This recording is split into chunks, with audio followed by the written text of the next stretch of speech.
Si Atty. Harry Roque ay lumalabas na ngayon bilang isang fake news peddler. Pwede nang mahanap sa Google Maps ang West Philippine Sea. Ayon sa National Maritime Council, ang inisyatibong ito ay refleksyon ng pagtanggap ng mas nakakarami na ang WPS ay bahagi ng soberenya at jurisdiksyon ng Pilipinas. Dagdag pa ng NMC ang paggamit ng West Philippine Sea sa isang global platform na kagaya ng Google Maps. Masaya na makilala ang West Philippine Sea kahit na ang iba ay sinasabing gawa-gawa lamang daw ang West Philippine Sea.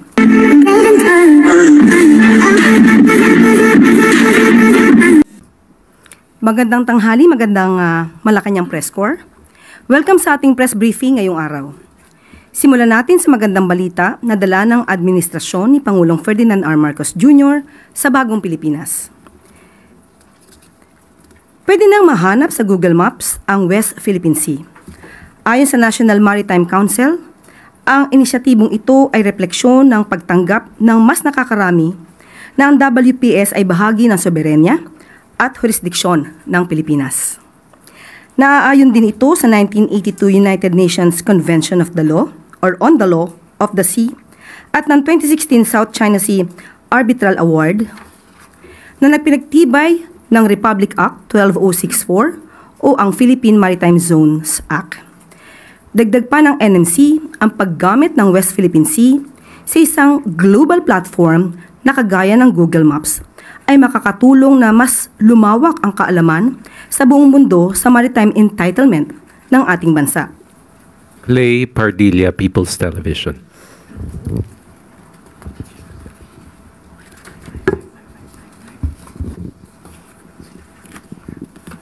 Good morning po, Yuse Claire. Connected po ito sa question. Ito naman po ay sa fake accounts. Kong Dong Gonzalez and JJ Suarez expressed alarm over a report by Reuters that 1/3 of social media accounts discussing Duterte's ICC case were fake. The report claimed ghost accounts and paid influencers were part of an organized effort to defend Duterte and shape public opinion before the elections. Where does the palace stand on this report, and when will users start seeing the results of government's efforts against the surge of fake accounts? Katulad ng aking nasabi, we just had a meeting, sectoral meeting a while ago, and there is still ongoing meeting with the President. So, kung ano man po yung detalye po, ang masasabi ko lamang po, madiin po ang direktiba ng ating Pangulo na sawatain, pigilan ang fake news. Hindi po ito nakakaganda sa gobyerno, hindi po ito nakakaganda sa ekonomiya, at hindi rin po ito nakakaganda sa taong bayan. Christian Yosores, Radyo 630. Hi, Yusek. President Marcos has been vocal sa kanyang position sa claims ng gobyerno at ng Pilipinas sa West Philippine Sea. Ano po yung naging reaction niya doon sa balita nga po na lumabas na sa Google Maps yung West Philippine Sea? Definitely po, masaya po ito. Nakakatuwa po ito. Parang kung di po tayo nagkakamali ay last week pa po ito na balita, kaya po alam namin kung gaano po yung kasiyahan, hindi lamang ito para sa atin, no? Para ito sa buong bansa. Masaya na makilala ang West Philippine Sea kahit na ang iba ay sinasabing gawa-gawa lamang daw ang West Philippine Sea. Muli, dahil nagkaroon ng pagkilala sa isang platform katulad po ng Google Maps, ito po ay isang ipinagpupunyagi po natin dahil isa to ay sa pagkilala ng West Philippine Sea ay sa atin. Moving on to other news, Maricel Halili, News 5.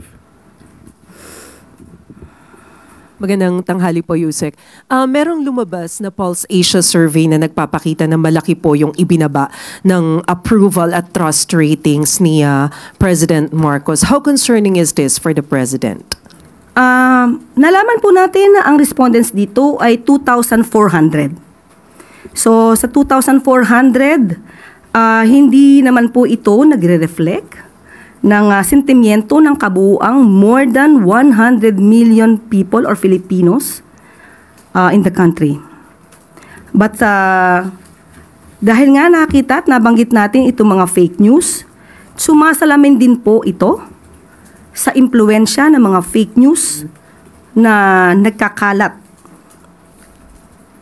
Katulad na sinabi, meron ngang findings na nabanggit ang Reuters at ito ay galing sa isang Israel-based data intelligence firm or disinformation security firm. And I quote, "The level of coordinated disinformation seen in the Philippines was far above the typical 7% to 10% range of online conversations globally about highly sensitive or polarizing issues." End quote. So, kung ang mga tao man na ito ay nagbigay ng kanilang mga opinyon, maharahil ay bunga ito ng mga fake news.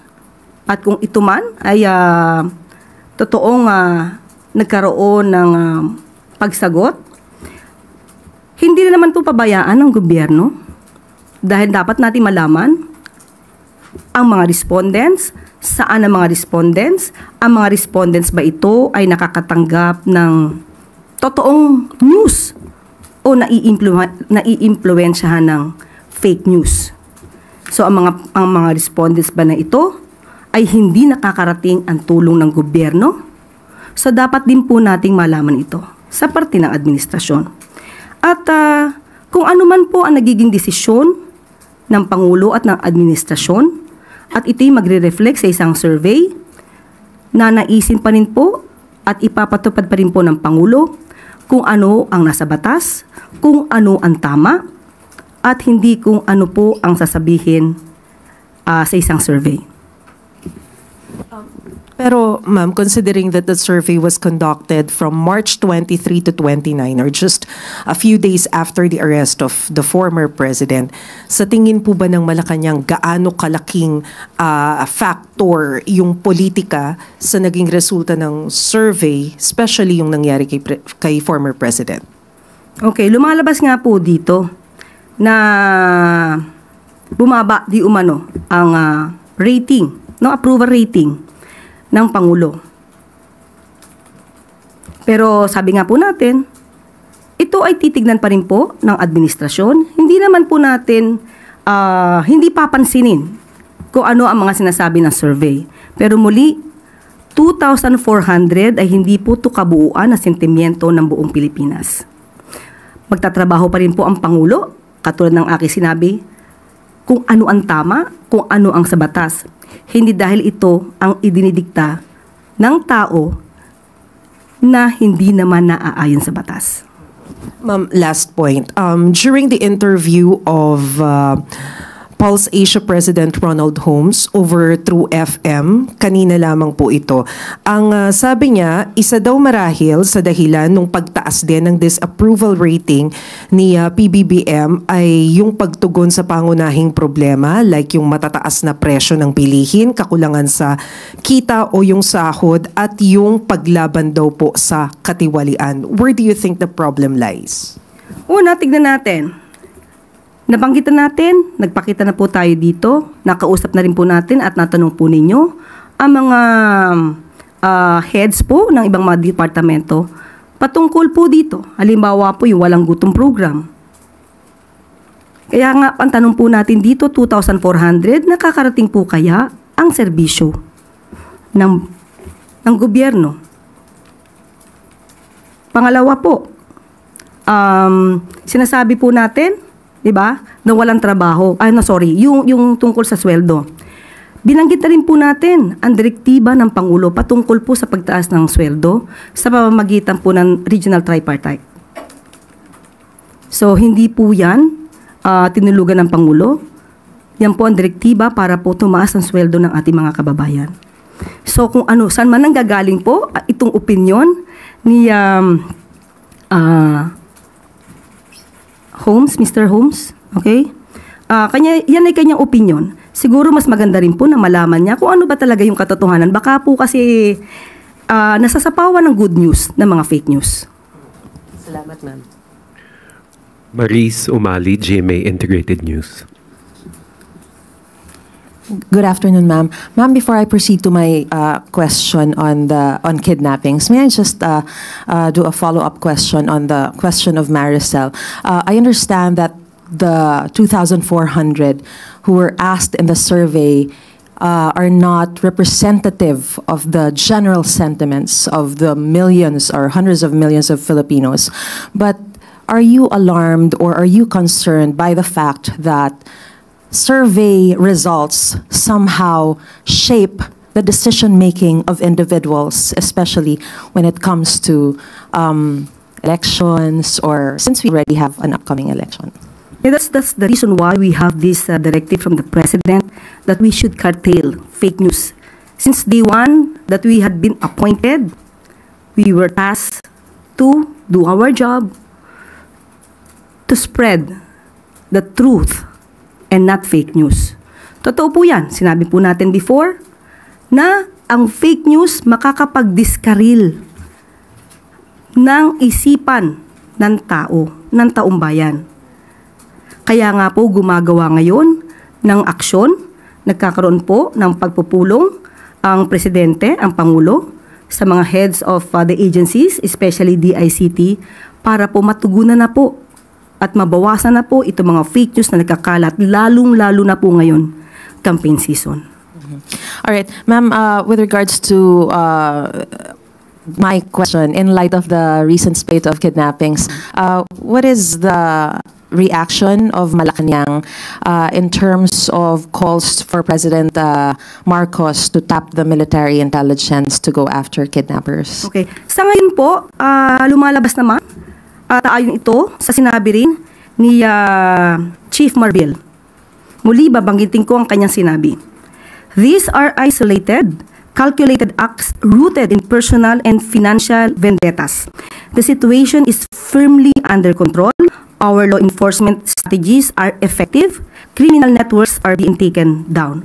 So, tingnan na lang po natin kung ano po ang magiging aksyon muli at magiging estratehiya po ng PNP kung kinakailangan pa po talaga nilang gamitin ang military intelligence. But as far as you're concerned, there is no need at this point to tap military intelligence. Opo, dahil hindi naman po, wala pong widespread na pinapakalat din ng iba na may widespread kidnapping spree in the country. Hindi po yan totoo. Malaki pong fake niya siya. Thank you, ma'am. Ann Soberano, Bombo Radio. Good afternoon, Yusek. Reaction lang po from the palace. Last week kasi, matapos pong inendorso ni Vice President Sara si Senator Amy Marcos, naglabas din po ng pahayag si dating presidential spokesperson Harry Roque at sinabing batay sa isang magazine ay may report daw talaga na gumagamit ng illegal na droga ang Pangulo. Kaya hinamon ni Roque ang senadora na patunayan na gumagamit nga talaga ng drugs ang Pangulo dahil imposible po daw na walang alam dahil kapatid niya po ito. Thank you. Unang-una po,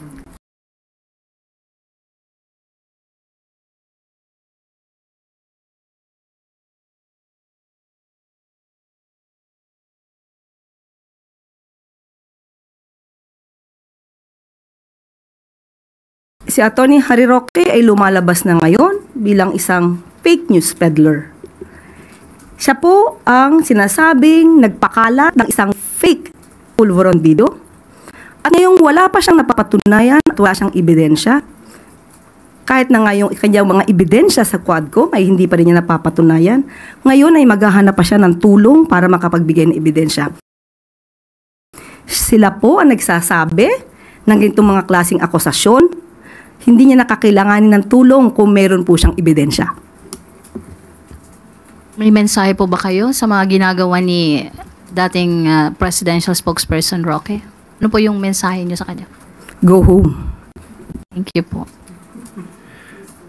Eden Santos, Net 25. Yusek, po, wala po bang plano ang Marcos administration na humingi tulong sa Interpol para ma-aresto sina Attorney Harry Roque at Maharlika na sinasabi niyo pong sila yung nagpapakalat ng fake news regarding dun sa Polvoron video para po, since meron naman po tayong maigting na cooperation sa Interpol para naman po, sabi niyo nga, makabalik din sila dito para harapin yung kaso na isinampa po sa kanila inciting to sedition, if I'm not mistaken. Wala po tayong sinasabi na ang nagpakalat po ng fake pulburon video ay si Atty. Harry Roque. Siya po mismo ang nagsabi nito sa isang maisog rally sa Vancouver. At hindi rin po tayo ang nagsabi nito, kundi yung isang vlogger na si Pebbles Cunanan. Pero ito na may base sa kanyang mga sinabi sa kanyang talumpati sa maisog rally. Sa ngayon po, nakipag-usap po tayo sa DOJ at wala pa pong nasasabing naisa pang kaso sa korte. So wala pa po itong lumalabas na warrant of arrest issued by the court. So hindi pa po natin kakailanganin kung ano man po ang hihinging tulong mula sa Interpol. At hahayaan po muna natin ang DOJ sa kanila magiging action patungkol po dito. But as of the moment po, wala pa pong anumang update patungkol dyan.